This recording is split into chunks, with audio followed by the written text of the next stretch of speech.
May is Lupus Awareness Month, and May 10th was World Lupus Day. You may know me as Acacia Grace, but my friends and family know me as Valencia, and I was diagnosed with lupus in 2014. I also have several co-conditions that go along with lupus, like Sjorgrens and Behçet's disease and Raynaud's syndrome. Lupus is a condition where the immune system attacks healthy cells and tissues within the body. It means that we can have strokes. We have a lot of joint pain. I have a lot of issues when it comes to brain fog, trying to remember words, especially words to my own song. Currently, I am 100% disabled. And it's one of those illnesses where people say you don't look sick. And what they don't know is that we could be having a whole war going inside of our body. I used to be very athletic. I was a gymnast when I was in college. I ran track in high school. I did CrossFit. I was in the Army.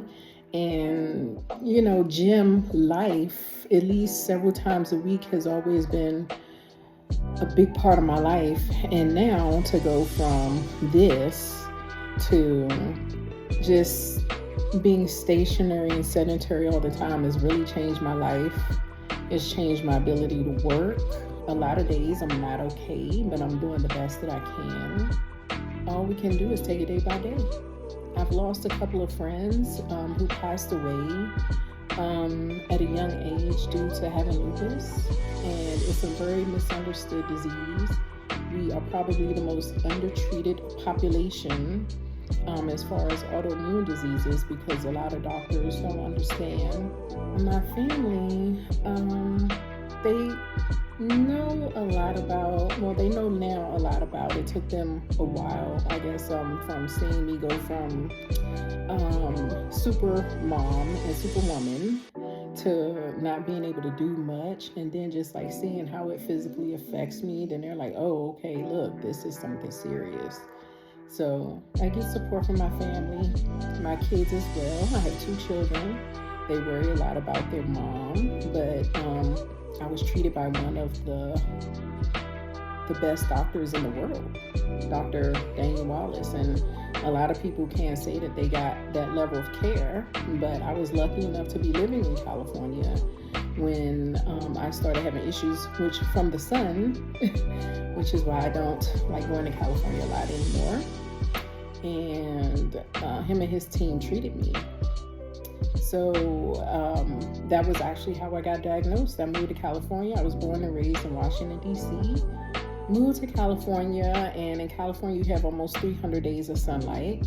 And people with lupus are very photosensitive. So the sun makes us flare.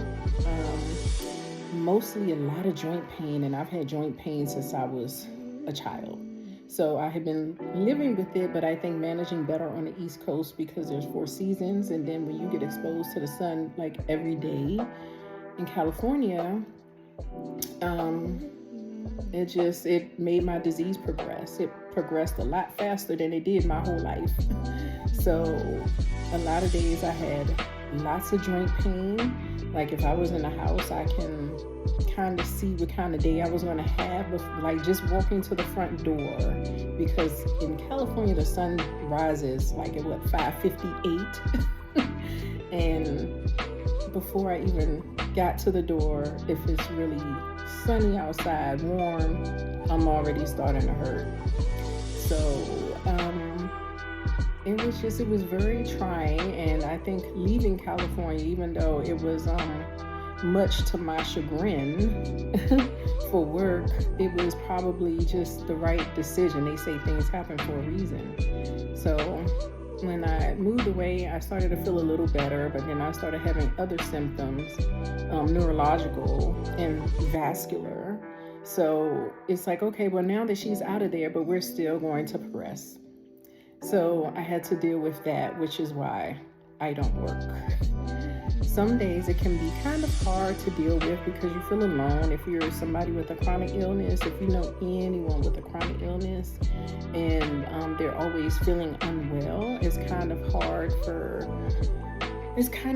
to feel like you're a normal person or feel like you're worthy or doing anything. For the most part, a lot of days I wake up and feel like I have the flu. I don't know if you've ever watched any interviews that Toni Braxton did where she talked about her lupus, and she said it feels like you have the flu. It really does. I mean, it feels like you have the flu, just body aches, fever, hot all over, joint pain. I lose my voice a lot, which is why I don't do a lot of live singing, because I could wake up with no voice, I can go to sleep with no voice, and I can be talking mid-sentence and lose my voice. So I don't do a whole lot of singing in front of people anymore. I don't do a lot of public speaking. I'm part of a speakers bureau, and I don't do much of anything anymore besides write music and work on my musical projects, because it's hard. It's really hard. So if you want to learn more information about lupus and autoimmune diseases in general, just please visit LupusLA. I've been a proud supporter of LupusLA and what Dr. Wallace has done as far as the research for people with autoimmune diseases and Sjorgrens, which is another very rare disease. You can donate to LupusLA with the link in my bio. Some of the other symptoms that I had that are not really severe, but I guess they were a little alarming. I had a few bouts of Bell's palsy.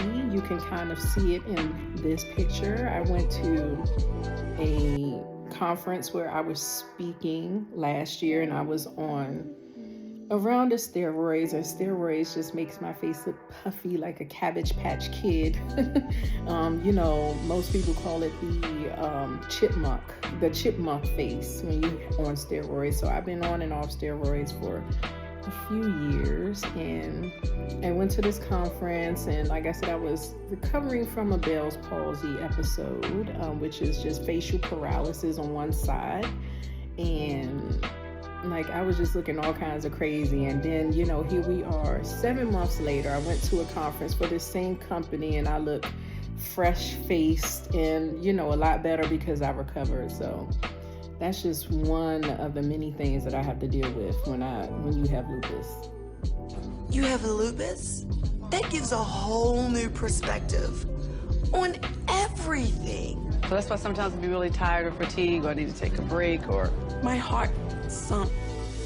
And I don't know what I'd do if I lost one of my sisters. When I found out 2 years ago, I found out heart attack with the angina because of the lupus. I didn't know you had a heart attack.